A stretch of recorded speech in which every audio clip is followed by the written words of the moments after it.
Stories 24। Periods वाली बहू। एक कैफे में बैठी सरला अपनी फ्रेंड की राह देख रही थी। काफी देर के इंतजार के बाद उसके फोन की घंटी बजती है। हेलो हेलो हेलो रीता, आवाज नहीं आ रही है। हेलो, यहाँ शायद नेटवर्क का इशू है, मैं गेट के पास जाती हूँ, रुक। सरला फोन पर बात करते करते गेट की तरफ बढ़ती है। वहीं पास के टेबल पर बैठे सुरेश की नजर सरला के स्कर्ट पर पड़ती है, जिस पर खून का दाग लगा होता है। सुरेश फौरन भागकर उसे पीछे से कवर कर लेता है। ओहो, कौन हो तुम और मेरे इतने करीब क्यों आ रहे हो? क्या बदतमीजी है ये। जी मैं भी आपको कुछ नहीं बता सकता, आप जरा साइड में आएंगी? ये क्या बात हुई? लड़कियों को छेड़ने का ये भी कोई नया तरीका है क्या? चले जाओ यहाँ से, वरना मेरी चप्पल को तुम तक पहुँचने में देर नहीं लगेगी। सिचुएशन को हाथ से निकलता देखकर सुरेश सरला को खुद ही हाथ पकड़कर खींचते हुए साइड में ले जाता है। बस इसके बाद तो सरला का गुस्सा 7वें आसमान पर होता है और वो उसे एक जोरदार तमाचा जड़ देती है। तुम्हारी हिम्मत कैसे हुई मेरा हाथ पकड़ने की? तुम रुको जरा, मैं अभी सिक्योरिटी को बुलाती हूँ। मैं अपनी इस हरकत के लिए माफी चाहता हूँ। दरअसल आपके कपड़ों में शायद खून का दाग लगा है। ओह माय गॉड, मुझे माफ कर दीजिए and thank you for help. देखिए, आप माफी मत मांगिए, ऐसी सिचुएशन में कोई भी लड़की ऐसा ही करेगी। आप मेरा जैकेट रख लीजिए, इससे आपको घर लौटने में आसानी होगी। सुरेश की जैकेट लेकर सरला वॉशरूम में चली जाती है। धीरे धीरे दोनों की बातचीत शुरू हो जाती है। सरला को तो सुरेश पसंद आ जाता है। कुछ दिनों में सुरेश को भी सरला अच्छी लगने लगती है। दोनों मिलकर शादी करने का फैसला कर लेते हैं और कुछ ही दिनों में चटमंगनी पट ब्याह हो जाता है। सरला बहू बन के सुरेश के घर आ जाती है। सुरेश एक बहुत ही अमीर बिजनेसमैन का बेटा था। इतने बड़े घर की बहू बनने का तो सरला ने सपने में भी नहीं सोचा था, पर अब वो हकीकत थी। शादी के बाद सरला घर का सारा काम करती है और अपने ससुराल वालों को खुश करने में लगी रहती है। माँ जी, आज खाने में क्या बनाऊं? आज पूरी सब्जी और खीर बना ले, उसके बाद भगवान को भोग भी तू ही लगा देना। अरे ओ ललिता, ध्यान रखना भोग में किसी तरह की गड़बड़ी ना हो। जी माँ जी, मैं सरला के साथ रसोई में ही हूँ। सरला, इतने दिनों में तो तुझे समझ आ ही गया होगा कि हमारे यहाँ नियम पालन में किसी तरह की ढील नहीं की जाती है, इसलिए ध्यान रहे। इतना कहकर कलावती पूजा घर में चली जाती है। ललिता और सरला मिलकर खाना बना लेते हैं। भाभी, जल्दी से पूरा काम कर लेते हैं, आज सुबह से मेरी तबीयत कुछ ठीक नहीं लग रही है। सरला, आज माँ जी ने तुझे ही भोग लगाने को कहा है, वरना खाना मैं अकेले ही बना लेती।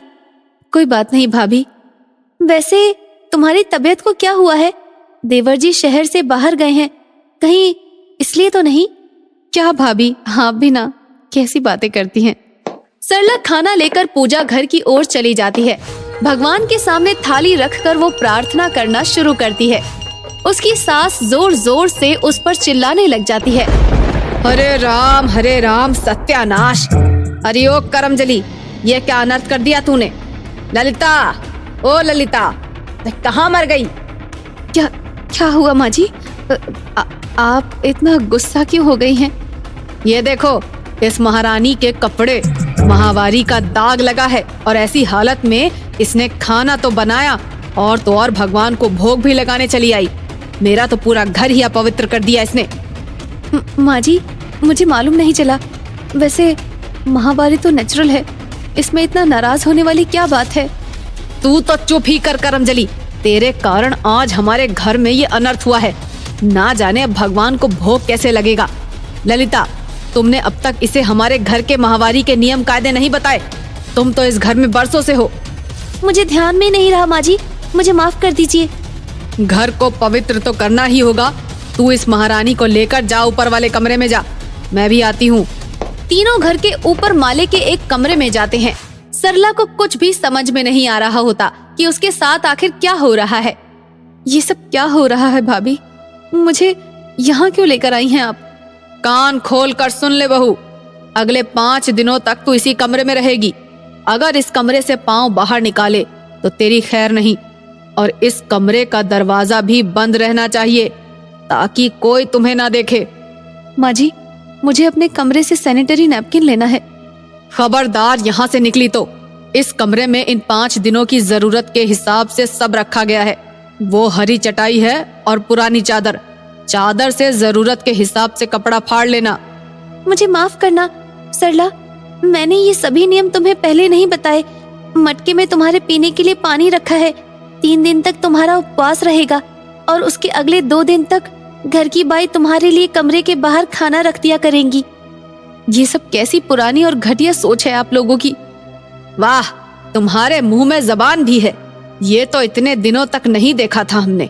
इस घर में सभी औरतें इन नियमों का पालन करती आई हैं। इस घर के कायदे नहीं माने तो अपने मायके चली जाना।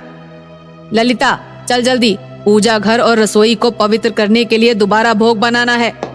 इतना कहकर कलावती गुस्से में बाहर चली जाती हैं और ललिता भी चुपचाप कमरे में चली जाती है। ये कौन सा रूप था सासू माँ का। कुछ दिन पहले ही तो मैं अपनी किस्मत पर बहुत खुश थी। 3 दिन का उपवास मैं कैसे करूंगी। सुरेश को भी आज ही शहर से बाहर जाना था और फोन भी मेरे कमरे में रह गया। हे भगवान, ये क्या हुआ है मेरे साथ। तीसरे दिन शाम को सुरेश घर आ जाता है और फ्रेश होने के बाद सरला को घर में ढूंढता है और उसके ना मिलने पर अपनी बहन को बुलाता है। तुम्हारी भाभी की नजर नहीं आ रही। भैया, अब वो तो ऊपर वाले कमरे में है ना। ऊपर वाले कमरे में? वहाँ कुछ काम कर रही है क्या? वहाँ क्या काम करेंगी, 3 दिन से वही है, अभी और 2 दिन रहेंगी। वहाँ क्यों रहेगी? हम मैं आ गया ना, लेकर आता हूँ उसे। नहीं भैया, अभी आप भाभी को नहीं देख सकते, माँ नाराज होंगी। ये सब क्या चल रहा है इस घर में? इतना कहकर सुरेश ऊपर के कमरे में जाता है और सरला को देखकर हैरान रह जाता है। सरला, सरला उठो, देखो मैं आ गया। तुम्हारी ऐसी हालत कैसे हो गई?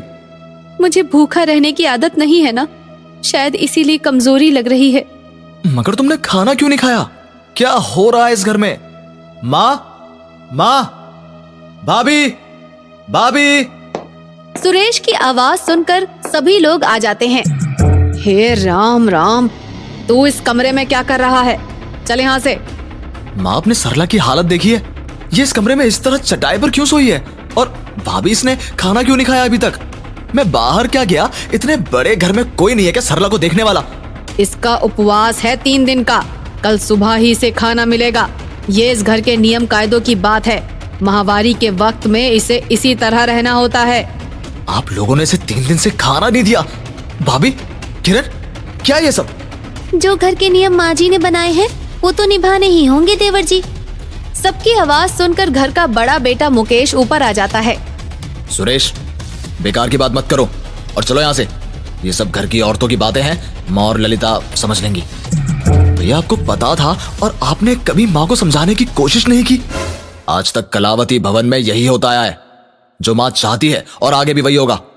भैया, जो गलत है वो गलत है। भाभी, किरण, आपने दोनों ने भी कुछ क्यों नहीं कहा? क्यों सहा ये सब कुछ? क्या सहा? तब से क्या पागलों जैसी बातें कर रहा है? दिमाग शहर के बाहर छोड़ आया है क्या? सदियों से ये नियम औरतें निभाती चली आ रही हैं। हमें तो कुछ नहीं हुआ। तुम्हारी भाभी तो नहीं मर गई। सरला ने मायके में कुछ नहीं सीखा तो इसमें हमारी क्या गलती है? इसने मेरा घर अपवित्र कर दिया था। अपवित्र? खुद एक महिला होकर ये क्या कह रही हो माँ आप? जिस वजह से ये पूरी दुनिया चलती है वो जरिया अपवित्र कैसे? जिस वक्त औरत को ज्यादा ध्यान रखने की जरूरत है, किसी के साथ की जरूरत है, ऐसे में सरला को आपने अकेले कमरे में बंद करके 3 दिन तक भूखा रखा। तुम तो मेरी बहन हो, कम से कम तुम तो अपने भाई को बता सकती थी ना। तुम्हें इतनी शिक्षा दी है और तुमने भी ये सब सहा। घर के नियम तो सबको मानने होते हैं ना देवर जी। अब ऐसे किसी नियम को मानने की जरूरत नहीं। मैं सरला को लेकर इस घर और यहाँ के नियमों से बाहर जा रहा हूँ। भाभी, किरण, आप दोनों भी चलो मेरे साथ। मैं रखूंगा आप लोगों का ख्याल। मुझे माफ कर दे बेटा, इस तरह घर छोड़कर मत जा। मेरी हिम्मत मारी गई थी जो मैंने ऐसी गलत सोच को बढ़ावा दिया। आज से मैं वादा करती हूँ इस तरह की किसी भी गलती या नियम को कलावती भवन में नहीं रहने दूंगी।